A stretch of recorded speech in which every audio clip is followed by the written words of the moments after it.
Hey man, I got recently into UX design. Really? How is it? Oh, you know how it is, I just create a bunch of screens then send them to developers, So who does the user flow? I don't know man, I just let them do that.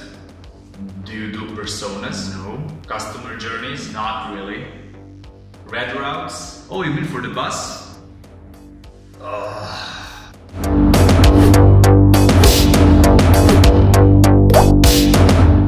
Hello and welcome to UX Tracks. My name is Dan and today I want to talk about the very basics, the definition of user experience design. You see, the issue here is that the very definition does not exist. I mean, there are a couple of definitions of it which are not entirely the same. And the thing is that if you ask 10 different UX designers, you're going to get 15 different answers. And not all of them are wrong. So rather than using one sentence to define UX design, I'd rather define it by the practices that are used in it.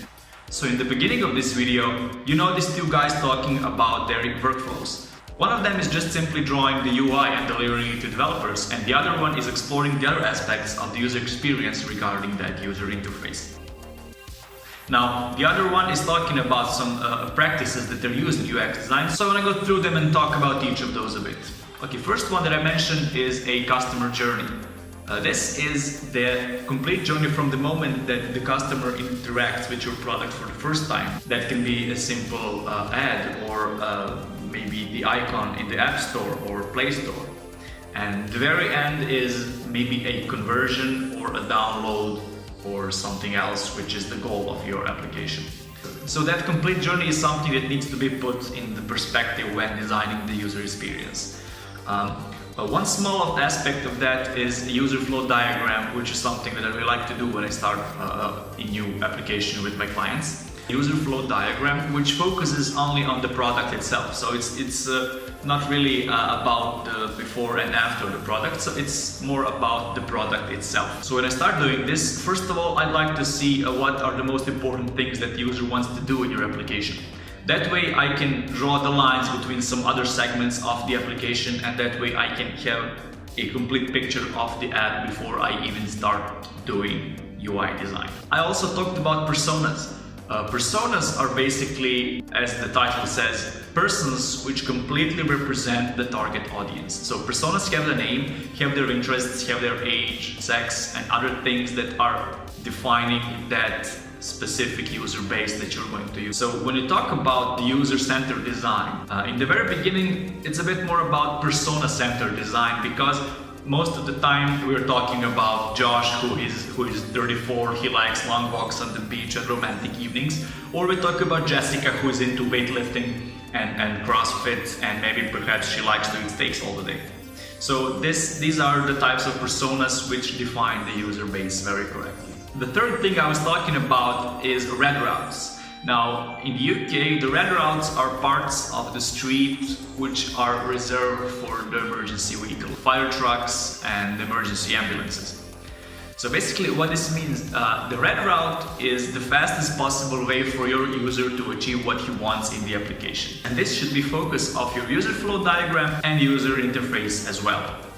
So basically what it is try not to keep your users far away from the target. Try to keep it at most 3 clicks or taps away from the thing that he wants to achieve. So for example, you're building an application which is used for ordering things from your suppliers. For example, you lead a restaurant and you want to order some drinks for the wholesale supplier.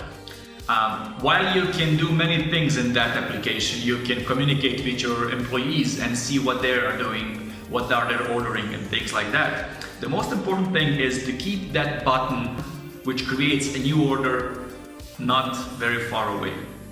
This is what is a red route. This is what red route really means. So basically you can put the focus of your app right there when it needs to be seen. This way you enable the user to get what he wants from your application, and it will stick in his mind a lot longer than something else. Of course, when you create an interface, you have to test it somehow. Some of the practices that are used very often in UX design regarding testing are user interviews and micro-usability tests. Micro-usability test is something that lasts 10 to 15 minutes. It requires 2 or 3 specific tasks which user needs to do. while he does it, he is supposed to think aloud and talk to you about what he's doing. That way you can notice any bottlenecks that arose or any other problems that you might have overlooked. For example, the specific button color is not very visible on the photo that's behind it. And that might be an issue because user cannot really access what he needs to access. So these kinds of things really come to spotlight when it comes to user interface. So these are the very basic and core functions that you have to do in order to call yourself a UX designer. This is something that really defines user experience design as a discipline. I hope that you guys liked what you saw right now, and if you did, you can like, share or subscribe maybe to my channel. There's a lot more coming and I really enjoy seeing you guys here. So until the next time, bye.